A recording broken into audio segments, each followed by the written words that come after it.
All right. Good afternoon. Happy Friday.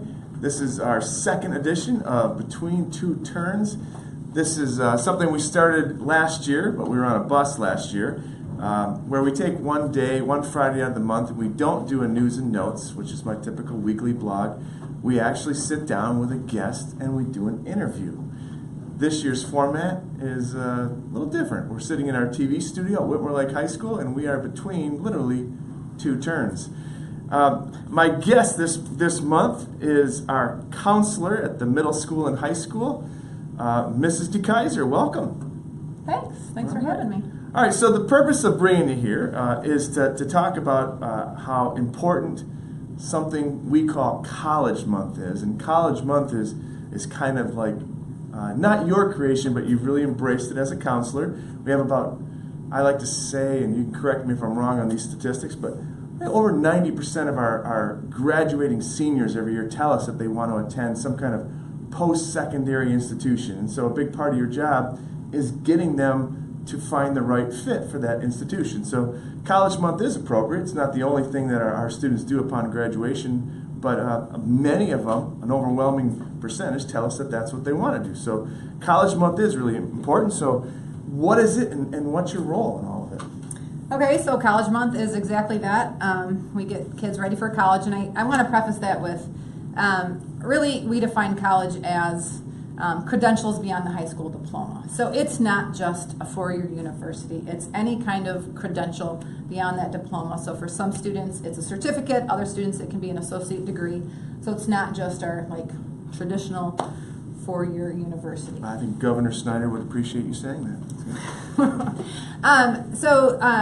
These initiatives were really the brainchild of the Michigan College Access Network, which is an organization I kind of paired up with a few years back. And it started out, it was initially, they had College Application Week and then the College Cash Campaign. But once the FAFSA got pushed to October 1st last year, they combined the two initiatives into College Month. So the goal for every senior during the month of October is that by the end of the month, they will have filled out at least one college application. I encourage 3 to 5. They have filled out the FAFSA by the end of the month, and then additionally, we like them to have filled out one scholarship application by the end of October. Okay, so FAFSA, that sounds like a funny word. I don't remember hearing that one in my college career. What's FAFSA? So FAFSA is the free application for federal student aid, and it's kind of the important. Yeah, very important. It's free kind of stuff, the gateway to all aid for college. So yeah, and actually, it's a pretty strong indicator of matriculation. So kids who have filed the FAFSA end up on a college campus. So yes, FAFSA is a really important document. It's so easy compared to what it used to be when you and I went to school. An average person takes 30 minutes or less to fill it out now. So lots of smart technology built in. So very easy document to fill out. When I went to school way long time ago. Way back. Yep. I remember like my parents being heavily involved. I don't remember my school being heavily involved, but why is it so important that we as a school get so involved in this? Well, I just think it's important to help foster those post-secondary goals and help kids find their fit. I mean, sometimes, families are super busy and might not always have the time to sit down, and sometimes don't have the knowledge to sit down and help their kids through the process because so many things have changed. And so, one of my biggest roles is helping kids, figure out their post-secondary plans, and I work really closely with colleges and attend a lot of workshops and stuff, so it's easy for me to be that helping person during the school day. Now, is it true that because we like Michigan better than Michigan State, that we don't direct kids towards Michigan State? No, that's absolutely not true. Okay, all right. It's all about fit. All right, I'll take that off my list here. Okay. Fit's very important. And I asked the question before because I do have parents that come up to me. Sometimes they're stressed out. This is the first. They might have the first of their family, their children going off to college, and they don't. This is a new culture for them, so it is important that we help the parents and the students through the culture of getting ready for these post-secondary plans. Yeah, it can be daunting. So a part of that College Month initiatives is to build things into the actual school day that can help kids along this path. So, we kind of had a prelude to College Month. So that last week in September, we had, I think, 5 different schools that were in our building for on-site admissions. So Grand Valley State University, Saginaw Valley State University, Central Michigan University, Eastern Michigan University, and Adrian College were here. They did admissions right in-house, so if kids came with their application filled out, and then I provided transcripts and test scores. They got an instant decision that day about whether they were admitted. So that was a really cool opportunity for our students. And then we kicked off the month on Monday. I kind of showed an inspirational movie to the kids. On Wednesday, we had a financial aid night in the evening for parents to just kind of figure out what that FAFSA document is and what kinds of aids are available through that. On Thursday, I took the seniors on a road trip to Central Michigan University. So that was really fun. Go Chips, right? Yep. Yeah. Fire Up Chips. Fire Up Chips. There you Chips. go. It's been a long time. Yep. And then today we had a File Friday, so our first File Friday. So Fridays in October, during second and third hours, I bring in some local representatives from area schools to help the kids out, whether that's with essays, applications, financial aid, or just getting some information. So we had our first File Friday today. Cleary University and Concordia University were here. And then the rest of the month I have other area schools coming in to help out our students. Nice. So a lot of things built in for students on the same night as parent-teacher conferences. Mm-hmm. I have a filing evening for the FAFSA, so again, I'll have area reps coming in, so if parents feel like they need a little assistance, they can sit down with those financial aid reps, make an appointment, and they will actually help parents fill out the FAFSA. So that's a great opportunity for our students and parents. So October isn't the only month that you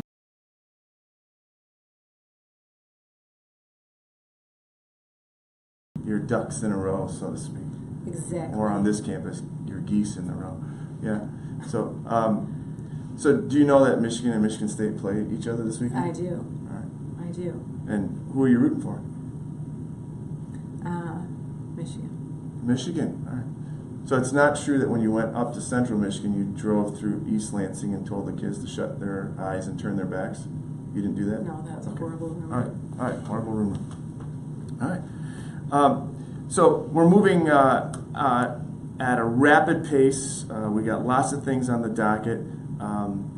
You've done some things to get resources for not only students who are about ready to transition out of our school into college or career environment, but you've done things for students who are entering into a high school environment to get prepared. Can you talk about that a little bit? Yep. So through my affiliation with this Michigan College Access Network, the last 2 years I was able to get a $5,000 grant geared towards college access. So I know for College Month and decision day at the end of the year, I'm able to raffle off prizes and do some fun stuff for the kids. So that was a 2-year deal. But for year 3, any school who had participated was eligible to apply for, it's called an innovation grant. So me and my amazing team, the Post-Secondary Advisory Council, applied for a grant, which we were awarded this summer. So it's a $25,000 grant, which we were very excited about. And so with that money, we adopted a new college and career readiness program called Naviance, Navigation Plus Guidance, smushed together. Now I understand that. Mm-hmm. Yeah, so, we've adopted that as our system in the school, and then with the money I won from the grant, we did an add-on for the curriculum. So the curriculum is grades 6 through 12. They phase through lessons, which is really designed to get them prepared for the next step. So middle school gets ready for high school, but it gets them along the way thinking about what their strengths are, who they are as a learner, what career pathway they might be interested in pursuing, and they have some cool things along the way, like one of the features is this Road Trip Nation, which is interviews with all kinds of people about throughout the country with different careers, and just, like I said, a lot of interactive lessons. So we are going to get that up and running later this month, and like I said, that will be grades 6 through 12. So we're excited about that, that we were able to purchase that and get some technology to support that. That's good. That's all really good.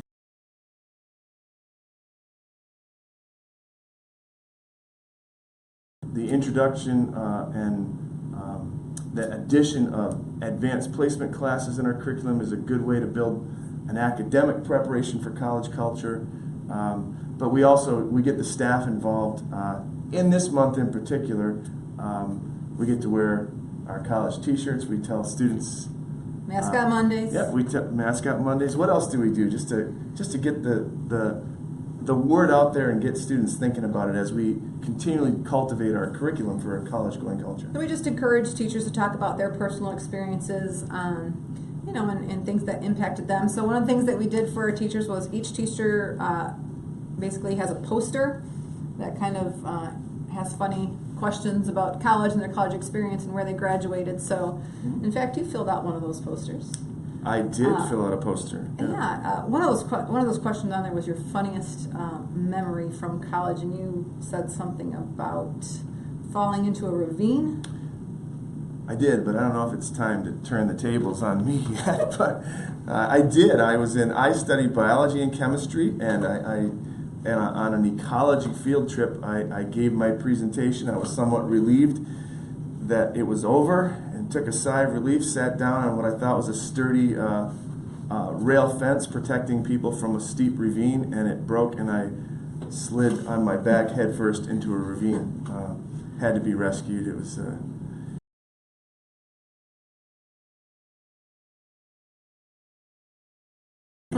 So, thanks for bringing that up. Yeah. I won't ask you about yours, but you, all of our teachers got to share some of their experiences if they were comfortable doing it, and so tell us a little bit about. I know I have a question here that I want to read because I think it's important because it piggybacks on something we did in our last video, where we went through these back to school segments with Carolyn Wagner, and how the really just what resources you have in the counseling office if someone were just to drop in. Do you have anything you want to pitch for that?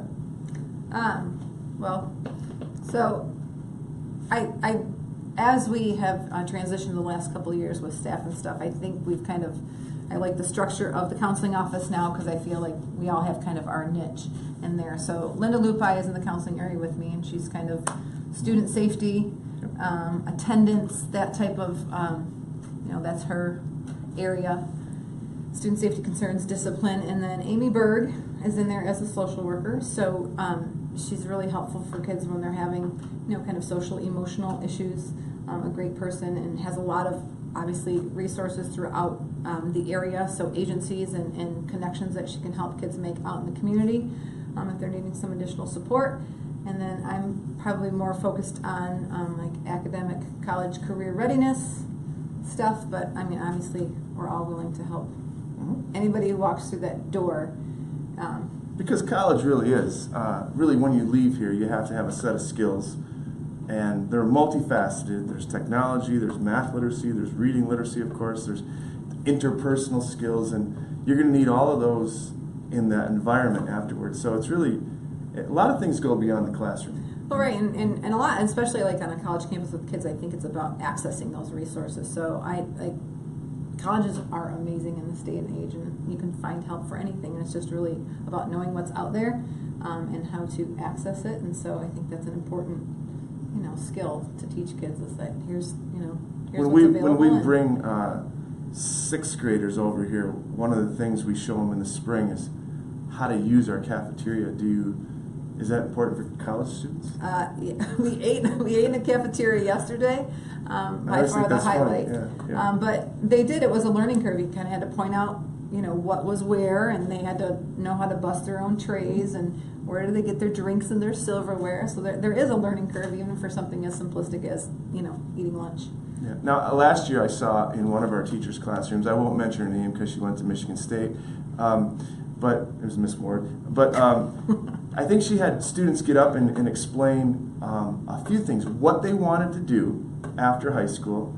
If it involved a college, what was the college, where they were going to live, how they planned on paying for it. That was really interesting because they're really sharing like realistically how their plan is going to work. Did you have any involvement in that? So that class was called College Planning, and that was also born out of my affiliation with the Michigan College Access Network. So that was a pilot program that I signed us up for. So they developed that curriculum for us and took kids through the process. So I think it just really helps kids be thoughtful about the process. I mean, so many times, I'll talk to kids sometimes and they're going to go, to school, and it's because it's close, or it's because my brother went there, my parents went there, and we really want kids to find the best.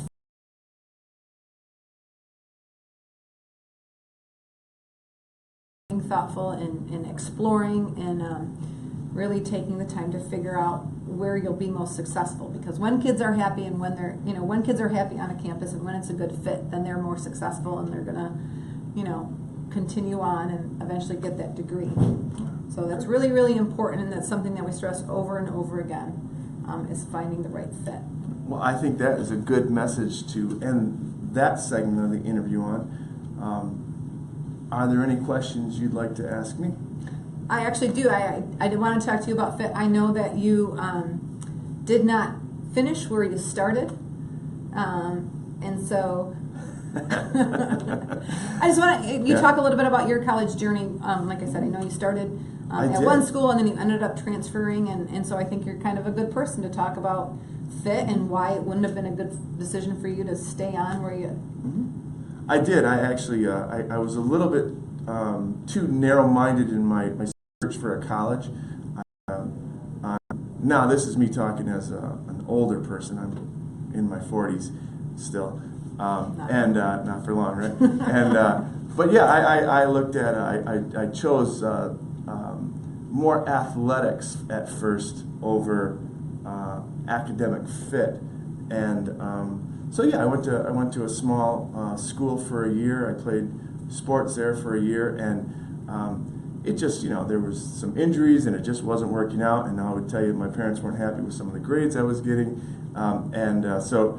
I transitioned to another school, and it was at that time that I made sure that I was comfortable with the academics and the fit and the feel of it, and that's where I ended up getting the first of a couple degrees from it. So it was I remember saying, I'm on the right track, but I had to change trains or something somewhere along the way, because I knew college was in my future. I knew that's what I wanted to do, to get those professional degrees. But I had to change course at some point, and it was no big deal. Yeah. It was probably a little bit, it added some expense to the overall thing, because it then added another year to my college that I didn't want to add. So getting it right the first time is really important, but it's not like a game changer. I mean, it's not like a career ender if you get it wrong. You can change games a little bit and still do it right. And and with that transfer piece, I even think that in terms of resources, they even make the transfer process a lot easier. They have a website called Michigan Transfer Network, and so you can get on and find out, if I take this class here, is it transferable to this university? And they have advisors at schools to help you with that process. So I think even that, has become so much more, doable and manageable than it used to be. All right. Great questions. All right. So. Thank you very much to our lead counselor here at Whitmore Lake Middle School and High School, Mrs. DeKeyser. Big night tonight. We have a home football game. Go red, go white. And will you join me for our salute to our favorite team tomorrow as they take on the Spartans? Go blue! All right, we'll be back next week with our traditional news and notes. If you have any responses or questions to this segment of Between Two Terns, make sure you write them down. We'll try to answer them as soon as possible. Thank you.